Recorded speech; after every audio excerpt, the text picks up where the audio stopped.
ನಮಸ್ಕಾರ ವೀಕ್ಷಕರೇ, ತಮ್ಮೆಲ್ಲರಿಗೂ ಯುಗಾದಿ ಹಬ್ಬದ ಹಾರ್ದಿಕ ಶುಭಾಶಯಗಳನ್ನ ತಿಳಿಸ್ತಾ ಈ ಒಂದು ಯುಗಾದಿ ಹಬ್ಬದ ವಿಶೇಷ ಕಾರ್ಯಕ್ರಮದಲ್ಲಿ ನಾವಿದ್ದೀವಿ. ಒಬ್ರು ವಿಶೇಷವಾದ ಗೆಸ್ಟ್ ಜೊತೆಗಿದ್ದೀನಿ. ಯಾರು ಅಂತ ವೇಟ್ ಮಾಡ್ತಾರೆ. ಅದಕ್ಕೂ ಮುಂಚೆ ಯುಗಾದಿ ಹಬ್ಬ ಅಂದ ತಕ್ಷಣ ನಮ್ಗೆ ನೆನಪಾಗೋದು ಮಾವಿನ ತೋರಣ ಆಗಿರ್ಬೋದು, ಬೇವು ಬೆಲ್ಲ ಆಗಿರ್ಬೋದು. ಸೊ ಬೇವು ಬೆಲ್ಲ ತಿಂದು ಎಲ್ಲರ ಜೀವನದಲ್ಲಿ ಕಷ್ಟ ಸುಖಗಳನ್ನ ಸಮನಾಗಿ ನೋಡಬೇಕು ಅಂತ ಹೇಳ್ತಾರೆ. ನಾನು ಹಾರೈಸ್ತೀನಿ ನಿಮ್ಮೆಲ್ಲರ ಜೀವನದಲ್ಲಿ ಬೇವಿಗಿಂತ ಹೆಚ್ಚಾಗಿ ಬೆಲ್ಲದ ಸಿಹಿ ಜಾಸ್ತಿ ಇರಲಿ ಅಂತ ಹಾರೈಸ್ತಾ ಇವತ್ತಿನ ಕಾರ್ಯಕ್ರಮನ ಶುರು ಮಾಡ್ತಾ ಇದ್ದೀನಿ. ನಮ್ಮ ಕಾರ್ಯಕ್ರಮದಲ್ಲಿ ಇವತ್ತು ವಿಶೇಷ ಅತಿಥಿಯಾಗಿದ್ದಾರೆ ನಾಗಿಣಿ ಸೀರಿಯಲ್ ಖ್ಯಾತಿಯ ದೀಪಿಕಾ ದಾಸ್ ಅವರು ನಮ್ಮ ಕಾರ್ಯಕ್ರಮದಲ್ಲಿದ್ದಾರೆ. ಸೊ ಅವ್ರನ್ನ ಕಾರ್ಯಕ್ರಮಕ್ಕೆ ತಡ ಮಾಡದೆ ವೆಲ್ಕಮ್ ಮಾಡೋಣ. ದೀಪಿಕಾ ದಾಸ್ ಅವರೇ, ತಮಗೆ ಕಾರ್ಯಕ್ರಮಕ್ಕೆ ಹಾರ್ದಿಕ ಸ್ವಾಗತ. ನಾಗಿಣಿ ಸೀರಿಯಲ್ ಅಲ್ಲಿ ಅಮೃತ ಅಂತಾನೆ ತಮ್ಮ ಹೆಸರು ಫೇಮಸ್ ಆಗಿದೆ. ಸೊ ನಾವು ಕೂಡ ಅಮೃತ ಅಂತ ಕರಿಬೋದಾ, ದೀಪಿಕಾ ಅಂತ ಕರಿಬೋದಾ?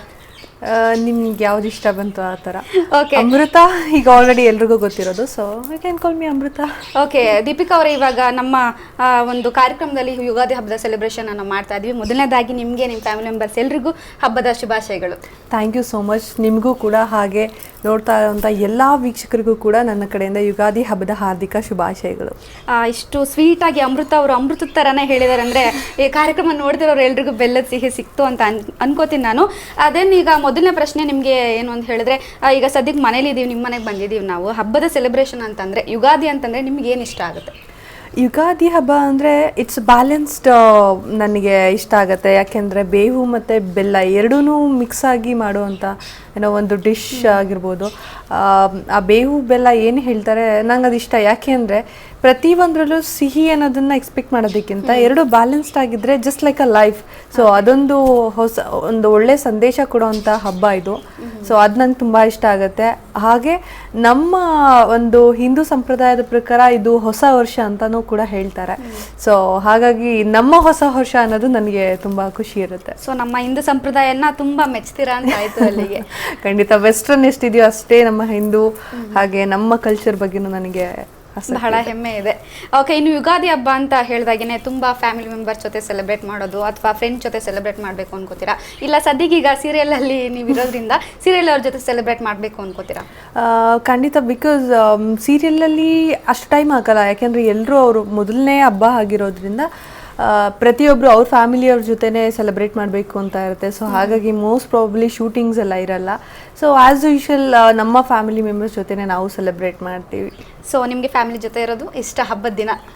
ತುಂಬ ಇಷ್ಟ ಆಗುತ್ತೆ. ಬಟ್ ಈಗೆಲ್ಲ ಈ ಬ್ಯುಸಿ ಸ್ಕೆಡ್ಯೂಲ್ಸಲ್ಲಿ ಅವ್ರವ್ರ ಬ್ಯುಸಿ ಥಿಂಗ್ಸಲ್ಲಿ ಎಲ್ಲ ಸ್ವಲ್ಪ ಡಿಸ್ಪೋಸ್ ಆಗಿಬಿಟ್ಟಿದ್ದೀವಿ.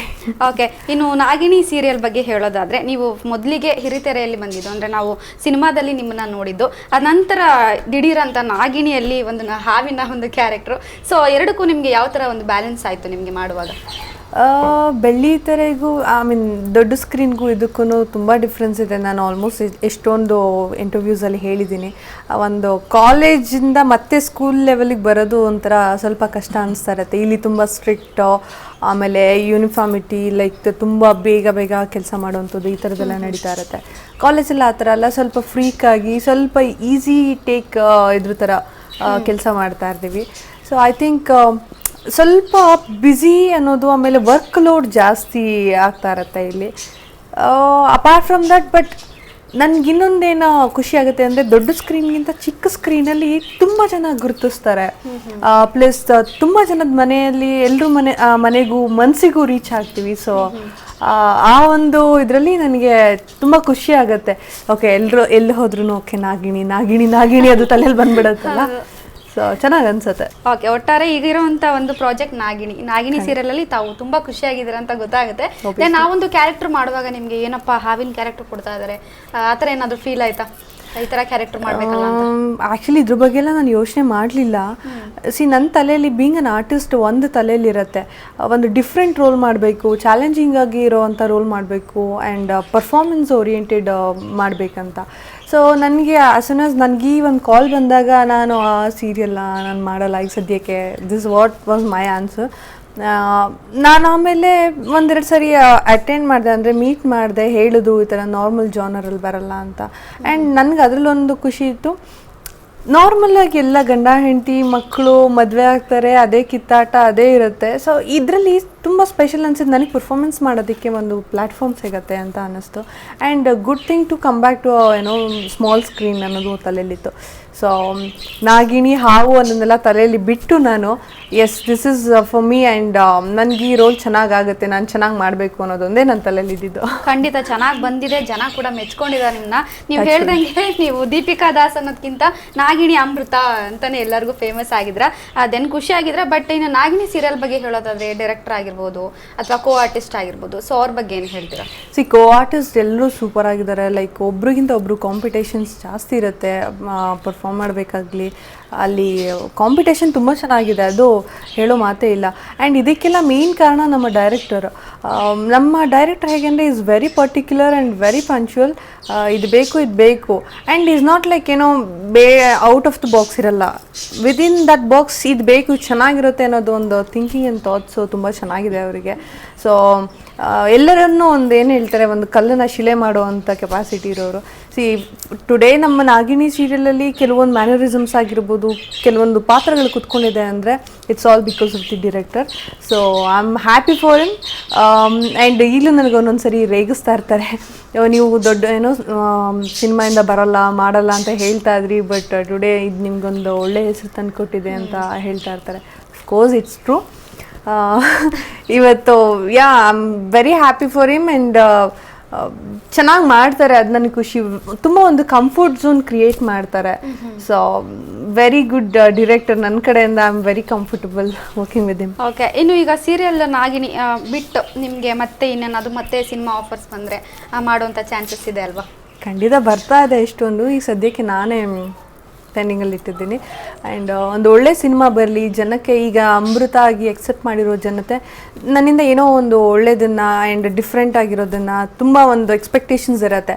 ಸೊ ಆ ಎಕ್ಸ್ಪೆಕ್ಟೇಷನ್ಸ್ಗೆ ರೀಚ್ ಆಗೋಂಥ ಯಾವುದಾದ್ರು ಕತೆ ಬಂದರೆ ಡೆಫಿನೆಟ್ಲಿ ನಾನು ಮಾಡೋಕ್ಕೆ ರೆಡಿ ಇದ್ದೀನಿ. ಅಂದರೆ ನಮ್ಮ ಸ್ಯಾಂಡಲ್ವುಡ್ ಕನ್ನಡದಲ್ಲೇ ಮಾಡ್ತೀರಾ ಅಥವಾ ಬೇರೆ ಲ್ಯಾಂಗ್ವೇಜಸ್ಸಲ್ಲೂ ಮಾಡ್ತೀರಾ? ಕನ್ನಡದ್ದು ಫಸ್ಟ್ ಪ್ರಿಫರೆನ್ಸು, ಆಮೇಲೆ ಬೇರೆದು. ನಾವು ಯಾವ ಭಾಷೆಗೂ ವೈರಿ ಏನಲ್ಲ, ಬಿಕಾಸ್ ನಾವಿಲ್ಲಿ ಆರ್ಟಿಸ್ಟ್, ನಾವು ವರ್ಕರ್ಸ್. ಖಂಡಿತ ನೀವು ಅನ್ಕೊಂಡಿದ್ರ ನನಗೆ ಈ ತರ ಒಂದು ಹಾವಿನ ಕ್ಯಾರೆಕ್ಟರ್ ಬರುತ್ತೆ ಅಂತ? Definitely not. ಹಾವು ಅಂದರೆ ನನಗೆ ಜಿರ್ಲೆ ಕಂಡ್ರೆ ಭಯ ಪಡ್ತೀನಿ. I am Deere and dashing, ಅದು ಡಿಫ್ರೆಂಟ್. ಬಟ್ ಹಾವು ಅಂದರೆ ಎಲ್ರಿಗೂ ಭಯ ಇದ್ದೇ ಇರುತ್ತೆ, ಮ್ಯಾಕ್ಸಿಮಮ್ ಎಲ್ರಿಗೂ ಭಯ ಇರುತ್ತೆ. ಹಾವು ಅಂದ ತಕ್ಷಣ ನನಗೆ ಏನು ಅನ್ನಿಸ್ಲಿಲ್ಲ. ಬಟ್ ಒಂದು ತಲೆಯಲ್ಲಿತ್ತು, ಇವ್ರು ಏನಾದರೂ ರಿಯಲ್ ಹಾವೇನಾದರೂ ಯೂಸ್ ಮಾಡ್ತಾರಾ ಸೀರಿಯಲಲ್ಲಿ ಅಂತ. ಹಾಗೇನಾದ್ರು ಇದ್ದಿದ್ರೆ ಇವತ್ತು ನಾನು ನಾಗಿಣಿ ಸೀರಿಯಲಲ್ಲಿ ಇರ್ತಾ ಇರಲಿಲ್ಲ, ಅದಂತೂ ಶ್ಯೂರ್. ಯಾಕೆಂದರೆ ಹಾವಂದ್ರೆ ಸಿಕ್ಕಾಪಟ್ಟೆ ಭಯ ನನಗೆ. ಸೊ ಗ್ರಾಫಿಕ್ಸ್ ಅಂದಮೇಲೆ ಐ ಆಮ್ ಲೈಕ್ ಓಕೆ ಏನಾದರೂ ಮಾಡ್ಕೊಳ್ಳಿ, ನಾವು ಜಸ್ಟ್ ಆ್ಯಕ್ಟ್ ಮಾಡೋಣ ಅಥವಾ ಅದನ್ನು ಅನುಭವಿಸಿ ತಿಳ್ಕೊಳ್ಳೋಣ ಅಂತೇಳಿ. ದೆನ್ ಮಾಡ್ತಾ ಹಾವು ಕಂಡ್ರೆ ಪ್ರೀತಿ ಏನಾದರೂ ಶುರು ಆಯಿತಾ? ಯಾ ಸೀರಿಯಸ್ಲಿ ಪಾಯಿಂಟ್ ಆಫ್ ವ್ಯೂ ನನಗೆ ಮೈಸೂರಿಗೆ ಹೋದಾಗ ಒಂದು ಸರಿ ನನ್ನ ಅಣ್ಣನ ಫ್ರೆಂಡ್ ಒಬ್ಬರು ಹಾವು ಎಲ್ಲ ಹಿಡಿಯೋರು ಆ ಥರ ಎಲ್ಲ ಇದ್ದಾರೆ. ಸೊ ಅವರು ನಾನು ಬಂದಾಗ ಹಾವು ಬಂತು ಅಂತೆಲ್ಲ ನಾನು ರೇಗಿಸ್ತಾ ಇದ್ರು. ನನಗೆಲ್ಲೋ ಒಂದು ಕಡೆ ಅನ್ನಿಸ್ತಾ ಇತ್ತು, ಹಾವು ಒಂಥರ ಜಸ್ಟ್ ಲೈಕ್ ಎ ಪೆಟ್ಸ್, ಡಾಗಿಗಳ ಥರ, ಕ್ಯಾಟ್ಗಳ ಥರ ಅಷ್ಟು ಮುದ್ದಾಗಿರುತ್ತೆ ಅಂತ. ಎಸ್ಪೆಷಲಿ ಚಿಕ್ಕ ಹಾವು ಇರುತ್ತಲ್ಲ, ಅದನ್ನೆಲ್ಲ ನೋಡೋದಕ್ಕೆ ಮುದ್ದಾಗಿ ಅನಿಸ್ತಾ ಇರುತ್ತೆ. ಆ ಮೂತಿಗಳು ತುಂಬ ಕ್ಲೋಸ್ ಅಪ್ಪಲ್ಲೆಲ್ಲ ನೋಡ್ತಾ ಇದ್ರೆ. ಸೊ ಸದ್ಯಕ್ಕೆ ಇವಾಗ ಸ್ವೀಟ್ ಆಗಿ ಬ್ಯೂಟಿಫುಲ್ ಆಗಿ ಕಾಣೋ ನಾಗಿಣಿ ಅಂದ್ರೆ ಅಮೃತ.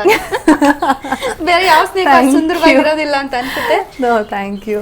ಎನಿವೆ, ಇನ್ನು ಸೀರಿಯಲ್ ಬಿಟ್ಟು ಸಿನಿಮಾ ಬಿಟ್ಟು ಇಂಥ ಕ್ಯಾರೆಕ್ಟರ್ ಮಾಡಿದ್ರೆ ನಂಗೆ ತುಂಬಾ ಖುಷಿ ಆಗುತ್ತೆ ಅಂತ ಕ್ಯಾರೆಕ್ಟರ್ ನಂಗೆ ಬೇಕು ಅಂತ ಅನ್ಸೋಂಥದ್ದು ಯಾವುದು? ನಾಟ್ ಪರ್ಟಿಕ್ಯುಲರ್, ಎನಿಥಿಂಗ್ ಚೆನ್ನಾಗಿರೋದು. And as I told you, ತುಂಬ ಒಂದು ಪರ್ಫಾರ್ಮೆನ್ಸ್ ಓರಿಯೆಂಟೆಡ್ ಇರೋ ಕ್ಯಾರೆಕ್ಟರ್ ಇಷ್ಟ ಆಗುತ್ತೆ. ಸಿನಿಮಾಗೆ ಬಂತು ಅಂದರೆ ನನಗೆ ಕೆಲವೊಂದು ತಲೆಯಲ್ಲಿದೆ, ಈ ಥರ ರಾ ಸಬ್ಜೆಕ್ಟ್ ಮಾಡಬೇಕು ಆ್ಯಂಡ್ ಡಿಗ್ಲಾಮರ್ಸ್ ರೋಲ್ಸ್ಗಳನ್ನ ಮಾಡಬೇಕು. Just I have to show people with not my glamours. ನನ್ನ ಗ್ಲಾಮರನ್ನು ಸೈಡಿಗಿಟ್ಟು ಒಂದು ಕ್ಯಾರೆಕ್ಟರ್ ಆಗಿ ನಿಂತ್ಕೊಂಡು ಮಾಡಬೇಕು ಅನ್ನೋ ಒಂದು ಆಸೆ ಇದೆ. ಆ್ಯಂಡ್ ವಿತ್ ಈ ಫ್ಲೋ ಅಲ್ಲಿ ಹೋಗುವಂಥ ಒಂದು ಸಬ್ಜೆಕ್ಟ್ಗಳಿರುತ್ತಲ್ಲ, ಈಗಿನ ಟ್ರೆಂಡಲ್ಲಿ ತುಂಬ ಆ ಥರನೇ ಬರ್ತಾ ಇದೆ, ಆ ಥರ ಮೂವೀಸ್ಗಳನ್ನ ಮಾಡಬೇಕು ಅಂತ ಇದೆ. ಸೊ ಆಲ್ ದಿ ಬೆಸ್ಟ್ ನಿಮಗೆ, ಅದು ಬೇಗ ಸಿಗಲಿ ಅಂತ ನನ್ನ ಕಡೆಯಿಂದ ಹಾರೈಸ್ತೀನಿ. ಆ್ಯಂಡ್ ನಾಗಿಣಿ ಅವ್ರನ್ನ ಸದ್ಯಕ್ಕೆ ನಾವು ಸೀರಿಯಲಲ್ಲಿ ಮಾತ್ರ ನೋಡ್ಬೋದು ಅಥವಾ ಈ ವರ್ಷ ಅಂದರೆ ನೀವು ಹೇಳಿದಾಗೆ ಈ ಒಂದು ಹೊಸ ವರ್ಷದಲ್ಲಿ ಏನಾದರೂ ಸಿನಿಮಾನ ನೋಡ್ಬೋದಾ ನಾವು? ಸಿನಿಮಾ ಕಮಿಟ್ ಆಗ್ಬೋದಲ್ವೋ ಗೊತ್ತಿಲ್ಲ, ಬಟ್ ಆಲ್ರೆಡಿ ಆಗಿರೋ ಸಿನಿಮಾಗಳು ಮೋಸ್ಟ್ ಪ್ರಾಬ್ಲಿ ತೆರೆಗೆ ಬರಬಹುದು.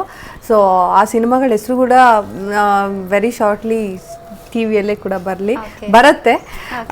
ಅದು ಬಿಟ್ಟು ಅನೌನ್ಸ್ ಆದರೆ ಯಾವುದಾದ್ರೂ ಸಿನಿಮಾಗಳು ಡೆಫಿನೆಟ್ಲಿ ಎಕ್ಸ್ಪೆಕ್ಟ್ ಮಾಡ್ಬೋದು, ನೆಕ್ಸ್ಟ್ ಇಯರಲ್ಲಿ ಎಕ್ಸ್ಪೆಕ್ಟ್ ಮಾಡ್ಬೋದು. ಈ year okay, all the best, ಬೇಗ ಬರಲಿ. ಇನ್ನು ನಾಗಿಣಿ ಅಮೃತಾಗೂ ನಿಜ ಜೀವನದ ದೀಪಿಕಾ ದಾಸ್ಗೂ ಏನು ಡಿಫ್ರೆನ್ಸ್ ಇದೆ? ನಾಗಿನಿ ಸ್ವಲ್ಪ ಒಂಥರ ಏನು ಡೇರಿಂಗ್ ಅಂತ ಅನ್ಕೋಬಹುದು, ಮನಸ್ಸಲ್ಲೇ ಒಂಥರ ಕ್ರೋಧವನ್ನ ತೋರಿಸುವಂಥ ಕ್ಯಾರೆಕ್ಟರ್. ಸೊ ಈಗ ದೀಪಿಕಾ ದಾಸ್ ಹೇಗೆ ಅಂತ? ದೀಪಿಕಾ ದಾಸ್ ನನಗೆ ಆಲ್ಮೋಸ್ಟ್ ಸಿಮಿಲರ್ ಅನಿಸುತ್ತೆ. ಯಾಕೆ ಅಂದರೆ ಒಂದೇ ಒಂದು ವಿಷಯದಲ್ಲಿ ಮಾತ್ರ ಇಲ್ಲ. ಯಾವುದು ಅಂದರೆ ತುಂಬ ಕೋಪ ಮಾಡ್ಕೋತಾಳೆ, ಅಲ್ಲಿ ತುಂಬ ಯಾವಾಗ ನೋಡಿದ್ರು ಹಾವಿನ ಥರನೇ ಇರ್ತಾಳೆ, ಅದೊಂದು ಕ್ಯಾರೆಕ್ಟರ್ ಬಿಟ್ಟು. ಹೌದು, ರಿಯಲ್ ಲೈಫಲ್ಲಿ ಯಾವಾಗಲೂ ನಗ್ತಾನೆ ಇರ್ತೀನಿ, ಚಿಕ್ಕ ಸ್ಮೈಲ್ ಮಾಡ್ತಾನೆ ಇರ್ತೀನಿ.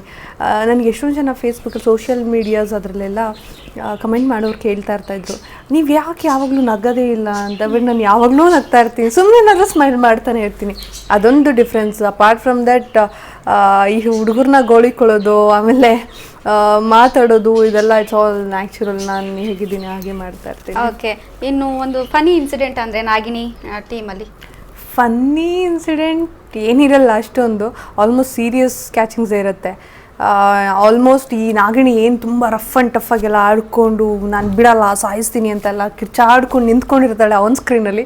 ಆಫ್ ಸ್ಕ್ರೀನ್ ಕಟ್ ಅಂದ ತಕ್ಷಣ ಬಿಡೋಗ್ಬಿಟ್ಟಿರ್ತಾಳೆ. That's the most thing. ನೀವು ನೋಡಿದ್ರೆ ಇದೇ ಬಾಡಿನ ಇದೇ ಫಿಗರ್ ಅಲ್ಲಿ ನಿಂತ್ಕೊಂಡು ಅಷ್ಟೊಂದೆಲ್ಲ ಕಿರ್ಚಾಡೋದು ಅನ್ನೋ ಥರ ಆಗಿರುತ್ತೆ. People laugh at me. ನನ್ನ ಒಂದು ಸಿಚುಯೇಷನ್ ನೋಡ್ಕೊಂಡು ನನ್ನನ್ನು ನೋಡ್ಕೊಂಡು ನಗ್ತಾ ಇರ್ತಾರೆ. ನನಗೆ ಯಾವತ್ತೂ ಫನ್ನಿ ಅನಿಸಿಲ್ಲ ಅದೆಲ್ಲ. Working with the team is always happiest thing ಅಷ್ಟೇ. ಓಕೆ, ಇನ್ನು ಟೀಮ್ ಅಂತೂ ತುಂಬ ಚೆನ್ನಾಗಿದೆ ಅಂತ ಹೇಳಿದ್ರೆ, ಇನ್ನು ಫ್ಯಾಮಿಲಿ ಥರನೇ ನಮಗೆ ಸ್ಕ್ರೀನಲ್ಲಿ ನೋಡುವಾಗ ಎಷ್ಟು ಒಳ್ಳೆ ಫ್ಯಾಮಿಲಿ ಇಲ್ಲ, ಎಷ್ಟು ಒಳ್ಳೆ ಅತ್ತೆ ಮಾವ ಇದ್ದಾರೆ. ಆ ಅತ್ತೆ ಮಾವನ ಹಿಂದೆ ಅದ್ರೊಂದು ಫೇಸ್ಗಳಿರುತ್ತೆ. ಸೊ ಅದೆಲ್ಲ ಥಿಂಕ್ ಮಾಡಿದಾಗ ನಿಮ್ಗೆ ಹೇಗೆ ಅನ್ಸುತ್ತೆ ಆ ಒಂದು ರಿಯಾಕ್ಷನ್ ಅಲ್ಲಿ ಆ್ಯಕ್ಟ್ ಮಾಡುವಾಗ? ಆ್ಯಸ್ ಎ ದೀಪಿಕಾ ದಾಸ್ ಆಗಿ ಹಿಂಗಿರ್ತಾರ ಆ ಫ್ಯಾಮಿಲಿ ಅಂತ ಅನ್ಸುತ್ತಾ? ನೋ, ಅಷ್ಟೊಂದೆಲ್ಲ ಡೀಪಾಗೆಲ್ಲ ಹೋಗಲ್ಲ ನಾನು. ಜಸ್ಟ್ ಕ್ಯಾರೆಕ್ಟರ್ ಅದು ಬಿಟ್ಟರೆ just like high by friends ಅಷ್ಟೇ. ಅಷ್ಟೊಂದು ಡಿಪ್ತಾಗೆಲ್ಲ ಹೋಗಿ ಏನು ಥಿಂಕ್ ಮಾಡೋಕ್ಕೆ ಹೋಗಲ್ಲ. ಓಕೆ, ಹೋಗೋದು ಬೇಡ ಅಲ್ಲ ಸದ್ಯಕ್ಕೆ. ದೀಪಿಕಾ ದಾಸ ಬೇರೆ, ಅಮೃತ ಬೇರೆ. ಆಬ್ವಿಯಸ್ಲಿ. ಓಕೆ, ಇನ್ನು ದೀಪಿಕಾ ದಾಸ್ ಪರ್ಸ್ನಲ್ ಲೈಫಿಗೆ ಬರೋದಾದ್ರೆ ಮನೇಲಿ ಯಾರ್ಯಾರಿದ್ದಾರೆ? ನಾನು ಸದ್ಯಕ್ಕೆ ನನ್ನಮ್ಮ ಇದ್ದೀವಿ ಅಷ್ಟೇ. ಆಮೇಲೆ ನನ್ನೊಂದು ಪುಟ್ಟು ಪೆಟ್ಟಿದೆ. ಓಕೆ, ಗರ್ಲ್ಸಿಗೆ ತುಂಬ ಇಷ್ಟ ಆಗೋದು ಪೆಟ್ಟು. ಹೌದು. ಓಕೆ, ಇನ್ನು ಅಮ್ಮ ನಿಮಗೆ ತುಂಬ ಸಪೋರ್ಟಿವ್ ಆಗಿದ್ದಾರೆ ಅಂತ ಅನ್ಸುತ್ತೆ, ನೋಡಿದ್ರೆ ಗೊತ್ತಾಗುತ್ತೆ. ಇನ್ನು ಫ್ಯೂಚರ್ಸ್ ಪ್ರಾಜೆಕ್ಟ್ಸ್ ತುಂಬ ಚೆನ್ನಾಗಿ ಬರಲಿ. ಜೊತೆಗೆ ಪರ್ಸ್ನಲ್ ಆಗಿ ಇನ್ನೊಂದು ಕ್ವಶನ್ ಏನು ಅಂತ ಹೇಳಿದ್ರೆ, ಈಗ ಹೋಗೋ ಜೊತೆ ಆಟ ಆಡೋದು ಬಿಟ್ರೆ ಇನ್ನೇನು ಮಾಡ್ತೀರಾ ಮನೇಲಿ? ಹೋಗೋ ಜೊತೆ ಬಿಟ್ಟರೆ ಟಿ ವಿ ನೋಡ್ತೀನಿ. ಆಲ್ಮೋಸ್ಟ್ ಟಿ ವಿ ನೋಡೋದು, ಗೇಮ್ಸ್ ಆಡ್ತೀನಿ. ಜಾಸ್ತಿ ಹೊರಗಡೆ ಹೋಗ್ತೀನಿ. ನಾನು ತುಂಬ ಟ್ರಾವೆಲಿಂಗ್ ಫ್ರೀಕ್ ನಾನು. ಸೊ ಹೊರಗಡೆ ಹೋಗ್ತೀನಿ, ಸಿನಿಮಾಗಳು ಜಾಸ್ತಿ ನೋಡ್ತೀನಿ ಅಷ್ಟೇ. ಕ್ಯಾಶುಲಿ ಏನೇನು what's happening I just go. Regular ಆಗಿ ಫ್ರೀ ಇದ್ದಾಗ ಅದಷ್ಟನ್ನೇ ಮಾಡ್ತೀರಾ? ಯಾ. ತುಂಬಾ ಫೇವ್ರೆಟ್ ಫುಡ್ ನನಗೆ ಯಾವಾಗ ಕೊಟ್ಟರು ತಿಂತಾನೆ ಇರ್ತೀನಿ ಅನ್ನೋದು? ಹಾಗೆಲ್ಲ ಫ್ರೀಕೆ ಅಲ್ಲ, ನಾನು ಸ್ಲಿಮ್ ಆಗಿದ್ದಾರೆ, ತುಂಬಾ ಡಯಟ್ ಮಾಡ್ತಾರೆ. ತಿಂದೆ ಈ ಸೈಜಲ್ಲಿ ಇಲ್ಲದೆ ಇರೋದಲ್ಲ ನಾನು. ತುಂಬಾ ಇಷ್ಟ ಆದ್ರೆ ನಾನು ಡಯಟ್ ಗೇಟ್ ಏನು ನೋಡಲ್ಲ. ಲೈಕ್ ರೈಸ್ ಬೇಕು, ರೈಸ್ ತಿಂತೀನಿ. ತುಪ್ಪ ಹಾಕೋಬೇಕು, ತುಪ್ಪ ತಿಂತೀನಿ. ಎಲ್ಲ ಎಷ್ಟೋ ಜನ ಹೇಳ್ತಾರೆ ತುಪ್ಪ ತಿನ್ನಬಾರ್ದು, ಬೆಣ್ಣೆ ತಿನ್ನಬಾರ್ದು, ಆಮೇಲೆ ಏನೋ ಆಯಿಲ್ ಜಾಸ್ತಿ ಹಾಕೊಂಡು ತಿನ್ನಬಾರ್ದು, ನೋ ಜಂಕ್ಸ್, ನೋ ಚಾಟ್ಸ್ ಅಂತ. ಅದು ಯಾವ ಫ್ರೀಕ್ಸು ಇಲ್ಲ ನನಗೆ. ಚೆನ್ನಾಗಿ ತಿಂತೀನಿ, ಬೇಕಾದಾಗ ವರ್ಕೌಟ್ ಮಾಡ್ತೀನಿ. ಇಲ್ಲ ಅಂದರೆ I maintain with the food and healthy food. ಇದು ನಮ್ಮ ದೀಪಿಕಾ ಅವ್ರದ್ದು ಒಂದು ಸೀಕ್ರೆಟ್ ಹೇಳಿದ್ದಾರೆ. ಸೊ ಎಲ್ಲ ಟ್ರೈ ಮಾಡಿ. ಜೊತೆಗೆ ತುಂಬಾ ಫೇವ್ರೆಟ್ ಮೂವಿ ಅಂತ ನೋಡೋದು ಕನ್ನಡದಲ್ಲಿ?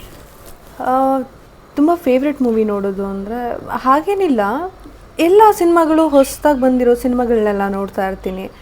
ಆ್ಯಂಡ್ ಕೆಲವೊಂದು ಪರ್ಟಿಕ್ಯುಲರ್ ಸಿನಿಮಾ ಯಾರಾದರೂ ರೆಫರ್ ಮಾಡಿದ್ರೆ ನೋಡಿ ಚೆನ್ನಾಗಿದೆ ಅಂದರೆ ಹೇಗಿದೆ ಅಂತ ನೋಡೋದಕ್ಕೆ ನೋಡ್ತಾ ಇರ್ತೀನಿ. ಸೊ ಇತ್ತೀಚೆಗೆ ಯಾವ ಮೂವಿ ನೋಡಿದ್ರಿ? ಇತ್ತೀಚೆಗೆ ಐ ಥಿಂಕ್ ಲಾಸ್ಟ್ ಮೂವಿ ಯಾವ್ದು ನೋಡಿದ್ದು ನಾನು? ಕಿರಿಪಾಟಿ ನೋಡಿದೆ. ಸುಮಾರು ಸಿನಿಮಾಗಳು ನೋಡಿದೆ, ಮರ್ತೋಗ್ಬಿಟ್ಟಿರುತ್ತೆ. ಕಿರಿಕ್ಪಾಟಿ ಸಾರಿ. ಎನಿವೆ, ಈಗ ಯಂಗ್ಸ್ಟರ್ಸ್ ಅಲ್ಲಿ ದೆನ್ ಹಳೆ ನಟರಲ್ಲಿ ನಿಮಗೆ ಫೇವ್ರೆಟ್ ಅಂದ್ರೆ ಯಾರ್ಯಾರು? ಫಸ್ಟ್ ಹಳೆ ತಗೊಳ್ಳೋಣ. ಹಳೇದು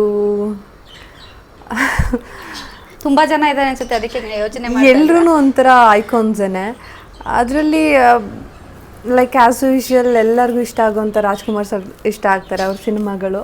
ಓಕೆ, ಈಗ ಸದ್ಯಕ್ಕೆ Sudeep sir, Darshan sir, power star sir ಎಲ್ಲ ಲೈನಲ್ಲಿ ಹೋಗ್ತಾರೆ ಅಂತ ಆಯ್ತು. ದೆನ್ ಹೀರೋಯಿನ್ಸ್ ಅಂತ ತಗೊಂಡ್ರೆ? ಹೀರೋಯಿನ್ಸ್ ದೀಪಿಕಾ ದಾಸ್. ನಾನು ಅಷ್ಟೊಂದು ಇಷ್ಟಪಡ್ಕೊಳಕ್ಕಾಗಲ್ಲ, ಅದಕ್ಕೆ ಜನ ಇಷ್ಟಪಡಬೇಕು. ಹಳೆ ಸಿನಿಮಾಗಳಲ್ಲಿ ತುಂಬ ಜನ ಇದ್ದಾರೆ. ಲೈಕ್ ಒಂದೊಂದರಿಂದ ಒಬ್ಬೊಬ್ರು ಇಷ್ಟ ಆಗ್ತಾರೆ. ಲೈಕ್ ವಿನಯಾ ಪ್ರಸಾದ್ ಮೇಡಮ್ ನನಗೆ ಇಷ್ಟ ತುಂಬ. ಹಾಗೆ ರಮ್ಯಾ ಕೃಷ್ಣ ಅವ್ರು ಇಷ್ಟ ಆಗ್ತಾರೆ. ಸೊ ಅವ್ರದ್ದೆಲ್ಲ ಒಂಥರ ಸೌಮ್ಯವಾದ ಪಾತ್ರಗಳಲ್ಲಿ ಜಾಸ್ತಿ ಕಾಣಿಸ್ಕೊಂಡಿರೋದಂತನಾ? ಆ ಥರ ಏನಿಲ್ಲ, ಅವರು ಮಿಕ್ಸ್ಚರ್ ಆಫ್ ಎರಡಕ್ಕೂ ಸೂಟ್ ಆಗ್ತಾರೆ ಅನ್ನೋದೊಂದು ನನಗೆ. ತುಂಬ ಕೆಲವರು ಮಾತ್ರ ನಿಮಗೆ ಮಾಡ್ರನ್ನು ಪ್ಲಸ್ ಈ ಸಾಫ್ಟ್ ರೋಲ್ಗಳನ್ನ ಮಾಡೋದಕ್ಕೆ ಆ್ಯಪ್ಟ್ ಆಗ್ತಾರೆ. ಸೊ ಅಂಥ ಲಿಸ್ಟಲ್ಲಿ ಬಂದರೆ ನನಗೆ ಅವ್ರು ಇಷ್ಟ. ವಿನಯಾ ಪ್ರಸಾದ್ ಮೇಡಮ್ ಕಂಪ್ಲೀಟ್ಲಿ ಆ soft character genre. Ramya Krishna ಅವ್ರು ಬಂದು 2 ಶೇಡ್ಸ್ ಎಲ್ಲ ಶೇಡ್ಸು ಮಾಡ್ತಾರೆ. ಅವ್ರದ್ದು ಅದಕ್ಕೋಸ್ಕರ ಇಷ್ಟ ಆಗುತ್ತೆ. ಒಂಥರ ಎವರ್ಗ್ರೀನ್ ಬ್ಯೂಟಿ ಅಂತ. ಸೀರಿಯಸ್ಲಿ. ಓಕೆ ದೀಪಿಕಾ ಅವರೇ, ಈಗ ನಮ್ಮ ಕಾರ್ಯಕ್ರಮಕ್ಕೆ ಬಂದು ಇಷ್ಟೊತ್ತು ಮಾತಾಡಿದ್ದೀರಾ. ನಮ್ಮ ಇಂಚರ ವೀಕ್ಷಕರಿಗೆ ಏನು ಹೇಳಕ್ಕೆ ಇಷ್ಟಪಡ್ತೀರಾ? ಏನಿಲ್ಲ, ಹೊಸ ವರ್ಷ ಸ್ಟಾರ್ಟ್ ಆಗ್ತಾ ಇದೆ, ನಮ್ಮ ಹಿಂದೂಗಳಿಗೆ ಸ್ಟಾರ್ಟ್ ಆಗ್ತಿದೆ. ಸೊ ಈ ವರ್ಷ ನಿಮ್ಗೆಲ್ರಿಗೂ ಒಳ್ಳೇದಾಗಲಿ, ಚೆನ್ನಾಗಾಗಲಿ. ಎಲ್ರಿಗೂ ನನ್ನ ಕಡೆಯಿಂದ all the best and wishing you good luck. ಇದನ್ನು ವಿಶ್ ಮಾಡೋದಕ್ಕೆ ಇಷ್ಟಪಡ್ತೀನಿ. ಹಾಗೆ ಇಂಚರ ಟಿ ವಿಯವ್ರಿಗೂ ಕೂಡ ನನ್ನ ಕಡೆಯಿಂದ ಥ್ಯಾಂಕ್ ಯು ಸೋ ಮಚ್. ಇಷ್ಟೊತ್ತು ನೋಡೋದಲ್ಲ ವೀಕ್ಷಕರೇ, ನಾಗಿಣಿ ಅಮೃತ ಅವರು ಅಲಿಯಾಸ್ ದೀಪಿಕಾ ದಾಸ್ ಅವರು ನಮ್ಮ ಜೊತೆ ಮಾತಾಡಿದ್ರು. ಯುಗಾದಿ ಹಬ್ಬ ತುಂಬ ಚೆನ್ನಾಗಿ ಸೆಲೆಬ್ರೇಟ್ ಮಾಡ್ತೀನಿ ಅಂತ ಕೂಡ ಹೇಳಿದ್ದಾರೆ. ಆ್ಯಂಡ್ ನಾವು ಕೂಡ ಸೆಲೆಬ್ರೇಟ್ ಮಾಡ್ತಾ ಇದ್ದೀವಿ, ನೀವು ಕೂಡ ಸೆಲೆಬ್ರೇಟ್ ಮಾಡಿ. ಮತ್ತೊಮ್ಮೆ ಶುಭಾಶಯಗಳನ್ನ ತಿಳಿಸ್ತಾ ಇವತ್ತಿನ ಒಂದು ಕಾರ್ಯಕ್ರಮ ಮುಗಿಸ್ತಾ ಇದ್ದೀನಿ. ನಮಸ್ಕಾರ.